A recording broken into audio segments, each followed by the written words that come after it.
Hey guys, and welcome back. In this video we shall see how to fix the display resolution grayed out problem in Windows. Let me open it up first of all. So I'll just open my display settings. So let's say you are trying to change the resolution of your computer, but all of them are grayed out or some of them are grayed out and you're not able to change it. Now there might be many reasons why such a problem is happening to you, and factors like corrupted or outdated graphics driver, display settings or system file. So let's see how we can fix this. Now the first and the most easiest solution can be to restart your computer. This solution is very effective because minor bugs may trigger the problem and a reboot often kills the problematic service or processes. So do a quick restart and check if the problem persists or not. If you are still having the same problem, then in the next step you can change the display scale. So just right click anywhere on your desktop and then click here on display settings.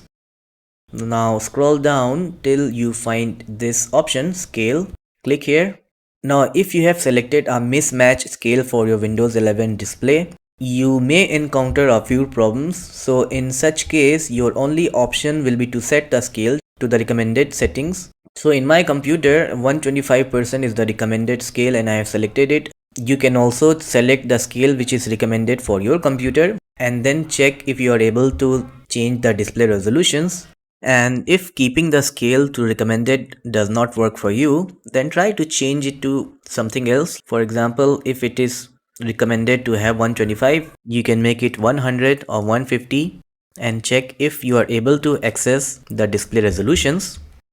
If that has not helped for you, then the next thing that you can do is update your graphics driver. So for that, you can just right click on your start button, look for device manager, open it up. Then from here you can click on display adapters, which is right here.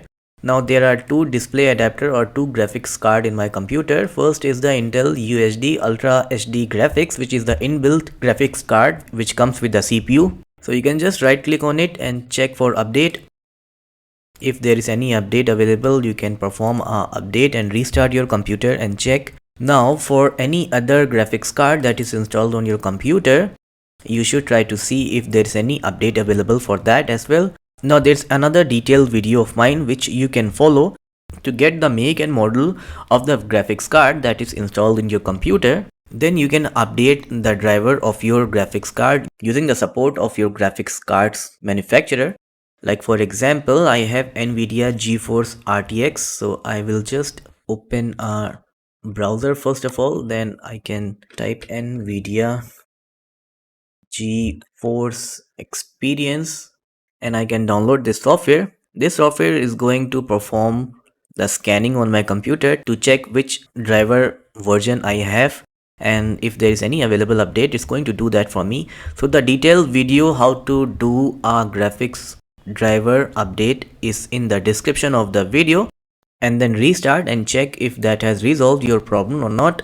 If still it has not resolved the problem, then the next thing that you can do is just update your Windows. So right click on your start button, click on settings, click on Windows Update on the left panel. Then you can just check for updates. If there are any updates available for your computer, let your Windows install them for you, perform a restart and then check if that has resolved your problem or not.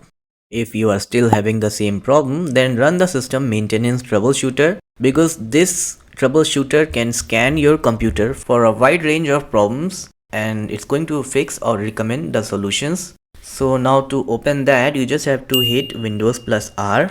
It's going to open the run command. You can type cmd here like this.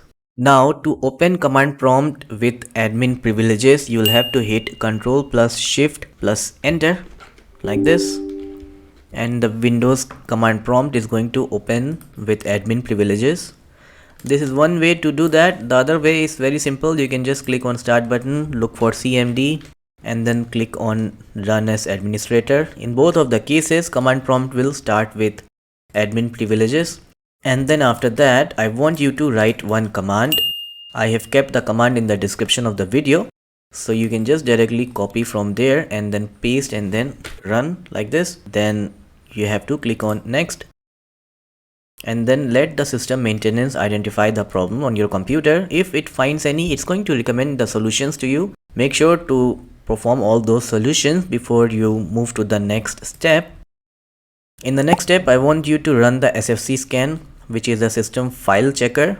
Now to do that, we are going to need command prompt in admin mode. So the same thing, you can just search for cmd, click on run as administrator, click on yes, and then here I want you to type sfc /scan now, hit enter, and then let the system file checker perform a thorough scan of your computer. It's going to take some time, but let it complete. Once it is done, you need to restart your computer, and by the end of it, hopefully your problem will be resolved. So that's all for this video. Don't forget to give a thumbs up and let me know in the comment section which of the solution worked for you, so that it can be helpful for the people or the users who are facing the same problem. So thanks for watching.